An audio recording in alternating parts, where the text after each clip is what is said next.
প্রথমার্ধে দাপট দেখিয়েও পিছিয়ে থেকে বিরতিতে যেতে হয় বায়ার্ন মিউনিখকে। তবে দ্বিতীয়ার্ধের শুরুতে সমতায় ফেরে স্বাগতিক দল ৪ মিনিটের ব্যবধানে পেয়ে যায় লিডও। ম্যাচের শেষ দিকে পেনাল্টি থেকে গোল করে ঘুরে দাঁড়ায় রিয়াল, আর তাতে ড্রয়ে শেষ হলো রিয়াল বায়ার্নের হাড্ডাহাড্ডি লড়াই। মঙ্গলবার অ্যালিয়ান্স অ্যারেনায় চ্যাম্পিয়ন্স লিগ সেমিফাইনালের প্রথম লেগের ম্যাচে ২-২ গোলে ড্র করেছে রিয়াল মাদ্রিদ এবং বায়ার্ন মিউনিখ। রিয়ালের হয়ে ২টি গোলই করেছেন ভিনিসিয়াস জুনিয়র।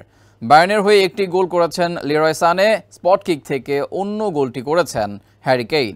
ঘরের মাঠে ম্যাচের শুরু থেকেই দাপট দেখিয়েছে বায়ার্ন। ম্যাচের প্রথম ২০ মিনিটে রিয়াল মাদ্রিদের রক্ষণে রীতিমতো কাঁপন ধরিয়েছে স্বাগতিকরা। তবে লিরয় সানে সহজ সুযোগ হাতছাড়া করায় এগিয়ে যাওয়া হয়নি বায়ার্নের।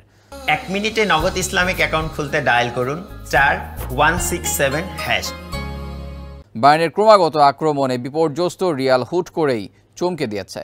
২৪ মিনিটে খেলার ধারার বিপরীতে গিয়ে লিড নেয় কার্লো আনচেলত্তির দল। প্রায় মাঠের কাছাকাছি জায়গা থেকে বায়ার্নের ৪ ডিফেন্ডারের ফাঁদ এড়িয়ে দুর্দান্ত এক থ্রু বল বাড়ান ট্রনিকুস, আর সেই বলকে দখলে নিয়ে দুর্দান্ত ফিনিশিংয়ের জাল খুঁজে নেন ভিনিসিয়াস। এই গোলে ইতিহাসের চতুর্থ খেলোয়াড় হিসেবে চ্যাম্পিয়ন্স লিগের সেমিফাইনালে গোল করার কীর্তি গড়েছেন ব্রাজিলিয়ান তারকা। মিউনিখের ডেরায় রিয়ালের থিতু হতে সময় লেগেছে আধ ঘন্টা। ৩০ মিনিট পেরোনোর পর ধীরে ধীরে আক্রমণে উঠতে শুরু করে আনচেলত্তির দল। তবে প্রথমার্ধের বাকি সময়ে আর গোল পাওয়া হয়নি কারোরই। এগিয়ে থেকে বিরতিতে যায় রিয়াল। প্রথমার্ধে রক্ষণাত্মক রিয়াল দ্বিতীয়ার্ধে ম্যাচের নিয়ন্ত্রণ ধরে রাখার চেষ্টায় নামে। তাতে কয়েকটি সুযোগ তৈরি করলেও জালের দেখা মেলেনি। উল্টো ৫৩ মিনিটে সমতায় ফেরে বায়ার্ন। সমতায় ফেরার মাত্র ৪ মিনিটের মধ্যেই লিডও পেয়ে যায় বায়ার্ন।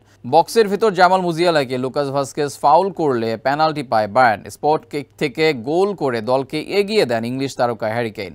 বায়ার্নের আক্রমণের চাপে থাকা রিয়াল ৮৩ মিনিটে সমতা ফেরানোর দারুণ সুযোগ পেয়ে যায়। পেনাল্টি বক্সের মধ্যে কিম মিন রদ্রিগোকে ফাউল করলে বাঁশি বাজান রেফারি। স্পট কিক থেকে দলকে সমতায় ফেরান ভিনিসিয়াস, আর তাতে মিউনিখের ডেরা থেকে ড্র নিয়ে ফিরেছে রিয়াল।